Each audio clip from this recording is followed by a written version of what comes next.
So welcome to San Gimignano, Italy's best preserved medieval city, if not one of Europe's. From its 14 soaring brick skyscrapers to its fresco-adorned churches and amazing jitties, this has to be on your bucket list.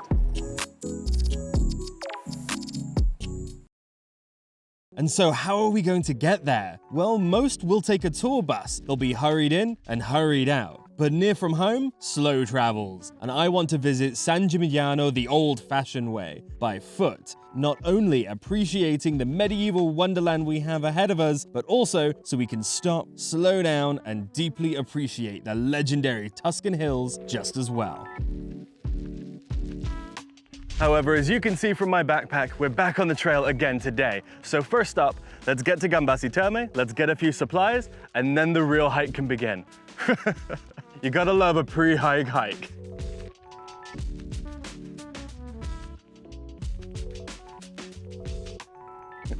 Welcome to Gambassi. It was just 2.5 kilometers up here. It's super easy. It is a beautiful little town.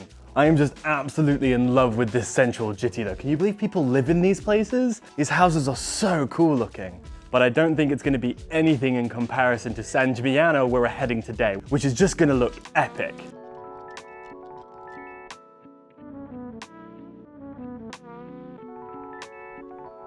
Goodbye, Gambassi Therme.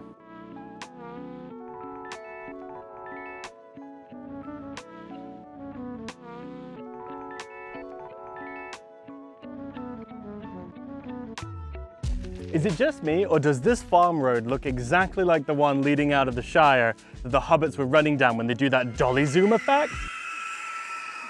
I mean, look at that and tell me that doesn't look ripe for a Peter Jackson dolly zoom. Oh my God, I thought Camille had just seen like a snake. She screamed out, but no. She was just taking a sneaky roadside pee and didn't want me to film it. It's really cool. But I'm also deeply concerned that it's full of snakes. Comment below, do you think snakes are in this farmhouse?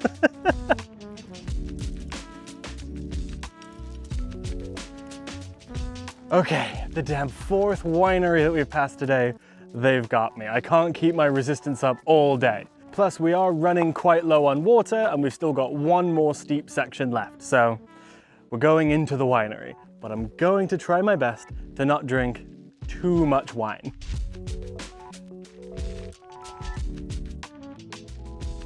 That was a genuinely wonderful stop here at the Tuscany winery. How could I resist a glass of their award-winning wine? But for now, sadly, we do actually need to finish off this elevation. We're only about 5 kilometers away from San Gimignano, where I finally get to rest and see the fortress city of my teenage dreams. It's gonna be a good day. But first, uphill hiking.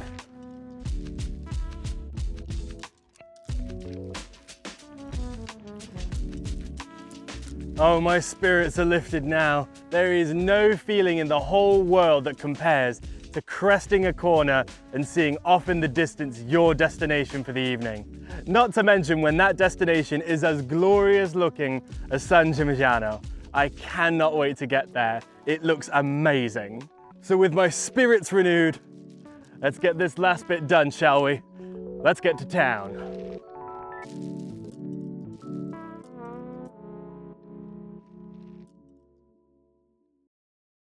Welcome to San Gimignano, and I'm not gonna lie to you, the last part of that hike was absolutely brutal. But honestly, none of that matters now, because we've made it through the southern gate of San Gimignano, and all my troubles have melted away. Welcome to the medieval Manhattan.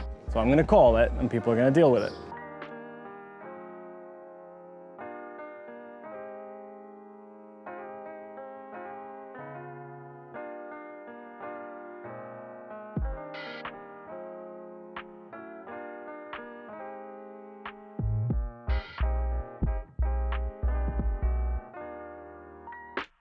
Man, this place is practically empty. We have it almost entirely to ourselves, which is pretty weird because we were warned by other pilgrims on the trail, those heading north, that when they came through here, it was absolutely swamped with tourists. How is this possible? Well, my pet theory is that people must not be staying here, but instead being bussed in and bussed out. So yeah, between the hours of 11 and 4, this place might get crazy.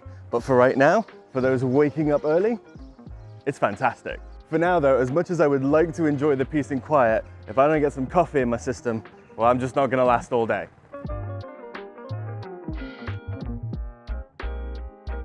Unlike us walking pilgrims, bicycle pilgrims always show up early. Me, incredibly late. And it's already getting a whole lot busier. So before anybody else arrives, let's jump into the town. I cannot believe that they have a tiny little shuttle bus going through this town. How on earth does it fit? And if I might just out myself as a dork yet again, but when has that ever stopped me on this channel? I have always wanted to come to this town, or at least for the past 15 years. You see, I really fell in love with the game Assassin's Creed 2 when I was a teenager. Buonasera, Vienna. We were just talking about you. And in my heart, I've always wanted to visit San Gimignano, but I'll be honest, I didn't think it was real. In a video game most famous for throwing yourself off of high points into bales of hay, it felt way too convenient for there to be a medieval fortress town full of tall towers. But yet, here we are, and it's as real as they said it was going to be, which really didn't hit me until we turned the corner yesterday on the trail and I saw the towers from a distance. It was wild. I never knew a place like this was possible, and I'm just incredibly happy to be here. I have never seen anything like this before. This is unreal. A medieval town with medieval skyscrapers. The medieval Manhattan. Who'd have thought that was even possible?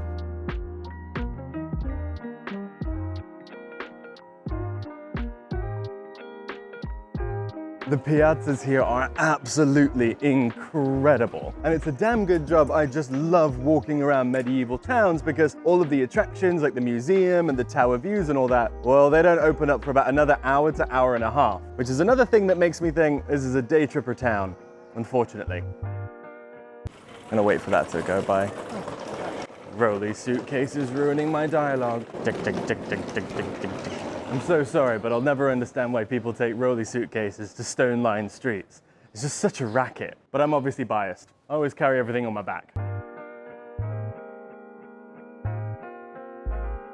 The main high street leading from the southernmost gate all the way into the central piazzas is incredible. I don't think I've ever seen so much varied and interesting stonework in my life. And the fact that they haven't just plastered it over just makes this whole thing so visually interesting. Because it's not all the same. The quality of the stone and the brick is changing from building to building, and some of them have beautiful flourishes and columns around their windows. Others, not so much. I almost keep tripping over people and bumping into things because I just can't look down if I tried. Why would you let cars go down this street? It was so peaceful when it was for people. Most of the towns that I've been going to lately, both in Germany and in Italy, always have their buildings plastered and painted. But here in San Gimignano, all of the brickwork is exposed. It's pretty exceptional. And the brick and stonework, I should say, is also incredibly heterogeneous. It's so mixed and varied, from massive, chunky, irregular stones to very utilitarian red bricks. And boy, some of the windows are incredible. It's also a little bit sad because between my photography skills and the incredibly harsh lighting, I know I'm never going to be able to do this place justice.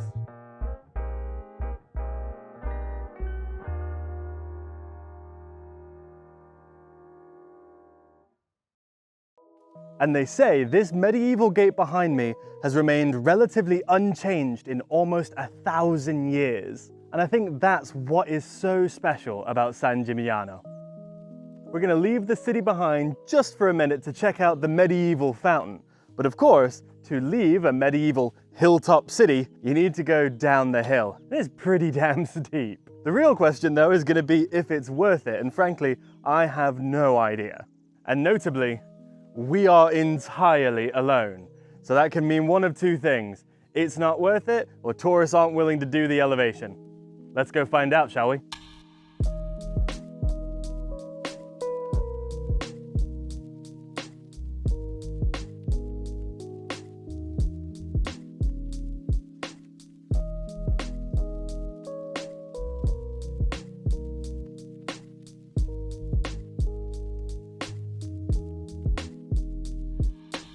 Supposedly, People still use the fountain to this day to fill up their canteens. I don't think I will be though. But if you do take some time to come down here, there are a few really interesting things that you can learn. Most notably, the arches behind me are from the original version of this well. Besides the fact that this is an absolutely massive basin system for a city of this size, which already cues you into the massive population of this city, you can also notice that it's clearly been renovated over the years to keep growing. The consistent brick arches behind me, a more utilitarian design, date back to about the 1100s, and these four basins kind of make up the core of this setup. This time period naturally coincides with when the city was really kicking off. And as we move on to the next set of arches, in a much more aesthetic Gothic style, the opulence and population explosion really starts to come into view, as no longer were they being utilitarian, they were being grand. Dating only back to the 1300s, 200 years later than the other arches we just saw, this represents the city at its medieval peak. And so if you're willing to make the steep climb and take a step back and really look at this place, yeah, you really can learn a lot. And so in a pretty cool yet subtle way, this basin system is almost a microcosm for the city's history itself.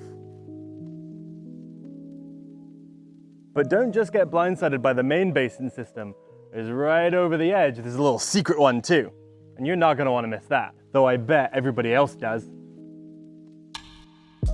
When you look at the Google reviews for this place, you've got two kinds of people. The first kind, like me, who are just in love with ancient engineering and architecture, and also a little bit of peace and quiet away from the other tourists, who find this whole setting magical. The other kind complain about a steep hill and don't seem to spend much time thinking about what this place means. I'm not gonna make a value call about who's right or who's wrong, but I imagine you can guess who I'd rather have a beer with.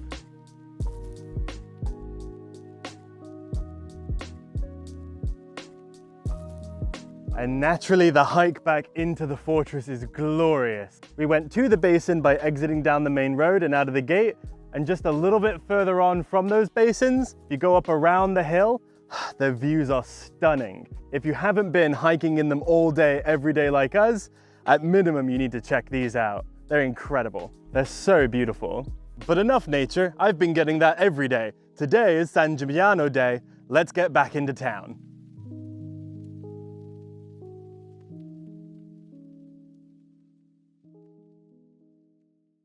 Oh, bus. A much less friendly addition are the buses, which, though lovely to take around, it's tight around the corners. Now, obviously, I'd recommend you avoid eating any food in these main piazzas. Doesn't look that good, but a spritz in the shade with these views, don't mind if I do. So why do I keep calling this place the medieval Manhattan? Well, you can see the towers as easily as I can, that's for sure. And I know, all great Tuscan fortified towns have a tower. I've seen quite a few, but this place has 14, which is also absolutely nothing compared to the historical peak, which has been documented to be 72. Why did they build them? The same reason people build anything, of course. They were showing off. A city full of high-rises built by rich people just showing off? Sounds like New York to me.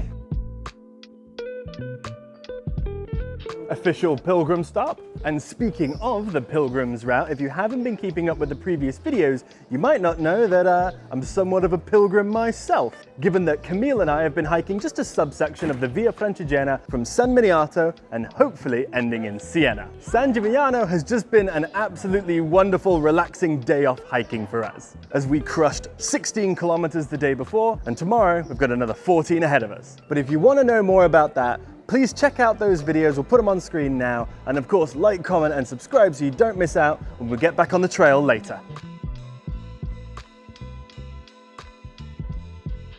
Also, I just cannot help myself with these olive wood shops. I love it. And whenever I go to one, I always pick up just a little treat for my cat. And to those of you who aren't in the know, that's gonna sound really weird. Why would you buy olive wood for a cat? I don't think a lot of people know this, but cats love olive wood. It's almost like a catnip, but a bit more relaxed, and they just love to lick it. It's really weird. I discovered this the really unfortunate way though, when I bought a lovely olive wood cutting board and my cat kind of ruined it. So ever since then, I've bought her little treats. And if you want to know if she loves the little treat from San Gimignano, you're gonna have to follow us on Instagram, because we're posting all the stories over there. So if you want to watch my cat lick a small olive wood cutting board that I bought here in San Gimignano, follow us on Instagram. It's not all perfect though, for as surely as thunder follows lightning, tat shops follow tourists. Which t-shirt is your favorite? Minecraft? Harley Quinn? Joker? The Mona Lisa dabbing? You've got a wide selection to choose from. And now that I'm an official truffle ambassador, I don't know if I would be trusting their truffle boutique too much. Looks like a lot of truffle oil to me. But if you want to learn all about authentic Tuscan truffles, then you need to watch my video, Truffle Hunting in Tuscany, where we had damn good luck. Amongst all of the shopping, they do also have a pharmacy, which is very convenient because I ran out of sunscreen on the trail yesterday. So it's not the coolest thing you'll ever buy here, but I really need it.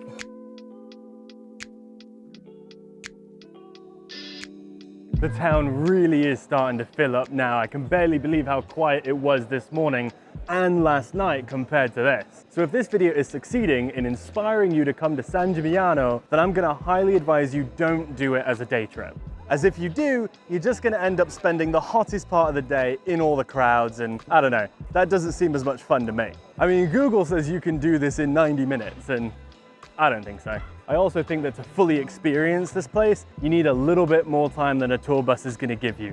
There's just so much to see.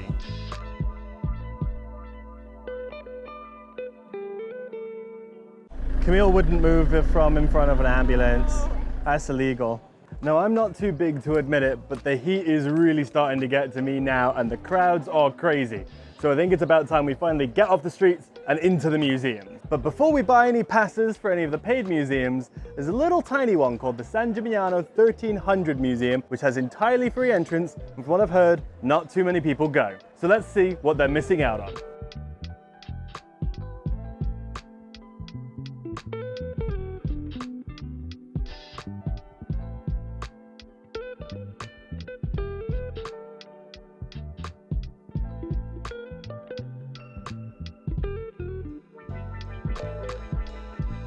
I am loving this. I don't know if you guys love the appendices of Peter Jackson's The Lord of the Rings trilogy as much as I do, but is this not just the coolest bigature you've seen in a while? For those not in the know, that's a big miniature. I mean, it really is quite stunning. And not only has this been meticulously researched for high historical accuracy, but all of the terracotta used to build it was taken from the local hills, along with all of the things required to make the pigments. Meaning not only is this the right stone in the right color, but it's the exact stone in the exact colors. And that is so cool to see. I don't think I've ever seen a diorama or a recreation with this much attention to detail, and the entrance was free.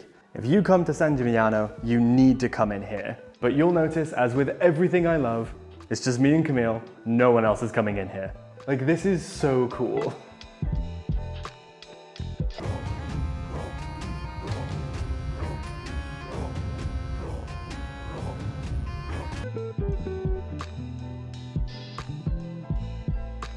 And as if I didn't already love this place enough for its excellent bigature, they also have a bunch of Via Francigena maps through the ages. I'm in love with this free little museum.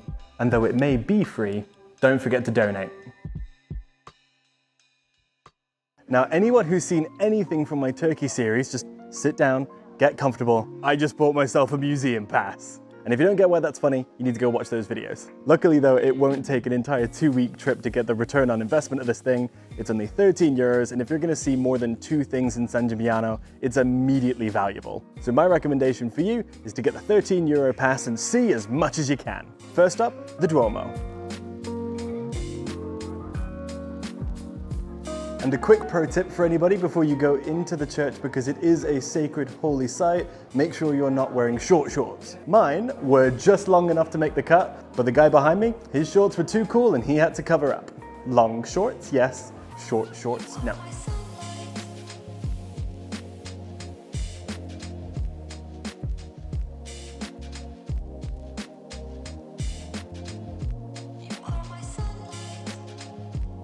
You know, I really quite enjoyed that church. It doesn't look like a whole hell of a lot from the outside, but on the inside it was really interesting. And I must admit, I'm quite difficult to please because after traveling so much in Europe, I have seen a lot of churches. However, this church behind me was something completely different, swapping out the, at least to me, somewhat tired opulence with really, really cool interpretations of the Bible from scene to scene, Adam and Eve to the crucifixion and resurrection, all through fresco. And that really is the beauty of the museum cards, because without it, I never would have gone in there. But since I've already paid for free admission to everything now, it's all about getting that sunk cost back, and I'm so glad I did. That being said, there's still plenty more to see, specifically the big tower. I walked by it earlier because there was way too big of a line, but it's died out now, so let's get inside and get some views.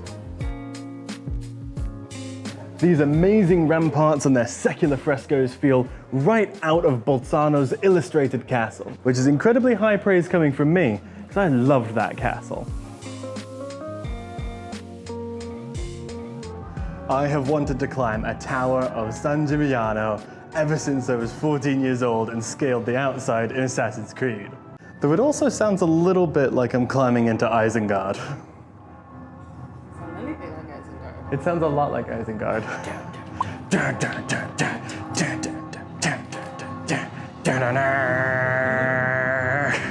And this music is getting me pumped to climb it for real, though from the inside this time. They have a cheesy museum movie right in the center of the tower, and I'm so here for it. It does distract me from the existential dread and all of the exercise. Here we go. Oh, it's so corny. No, it's amazing. I'm so happy. 1300. I wouldn't call it unnecessarily intense. I am kind of waiting for an assassin to pop out. As anticipated, it is incredible up here. Easily the best tall tower view I think I have ever had. It may not be the tallest, but its rustic charm and the absolutely incredible scenery around you. 10 out of 10. Though it is a bit windy, and I wouldn't wear a skirt because you have to climb a ladder.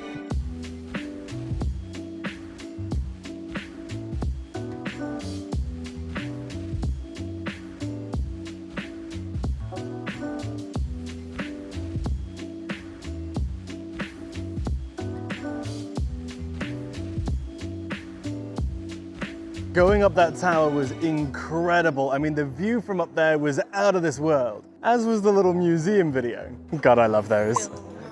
Though a word of caution to anyone out there who gets a bit of vertigo like me, all of the stairs are completely see-through. Going up, that wasn't a big deal, but going back down, yeah, you're looking all the way down. And of course, you do need to climb that little ladder if you want to get the real good views outside. That being said, I really, really enjoy it, so I challenge you to give it a go. It was brilliant.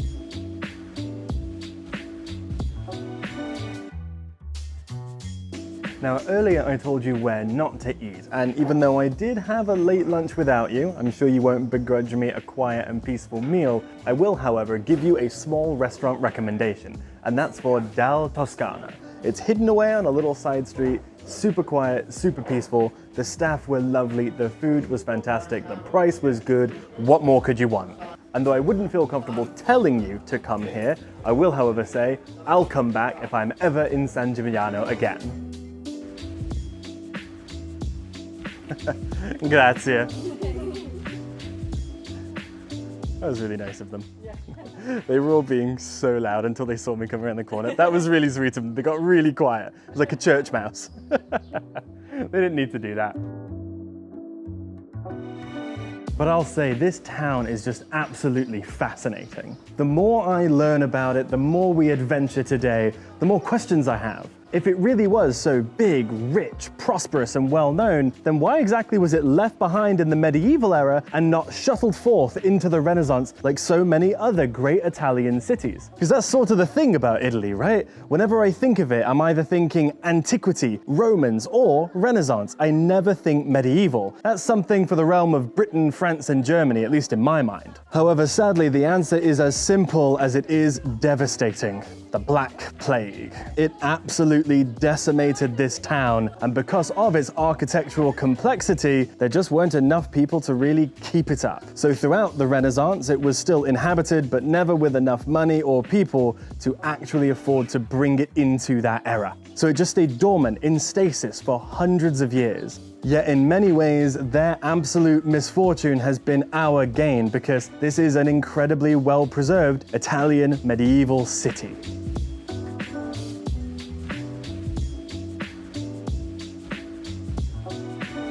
And so as we draw this video to a close, do I stand by how I opened this video? Is San Gimignano bucket list worthy? Easily. I have loved my time here, and to quote myself for the 1000th time, it has been incredible. Getting to hike my way through the hills was a true joy, and I wouldn't want to do it any other way, because getting access to this town, both before and after the crowds, really let me enjoy this city at my own, admittedly slow pace. I really hope you've enjoyed this video as much as I did making it. I hope you appreciate my attempt at showing you a slower pace of tourism. And so as we end this video, please do go check out the rest of my Tuscany Off the Beaten Path series. Because if you've loved this video, then I know you'll love them too. I mean, this whole series is shaking up to be one of my favorites. Naturally, you should like, comment, and subscribe if you want to support the channel. Thank you all again so much for watching, and I'll see you in the next video, wherever that might be.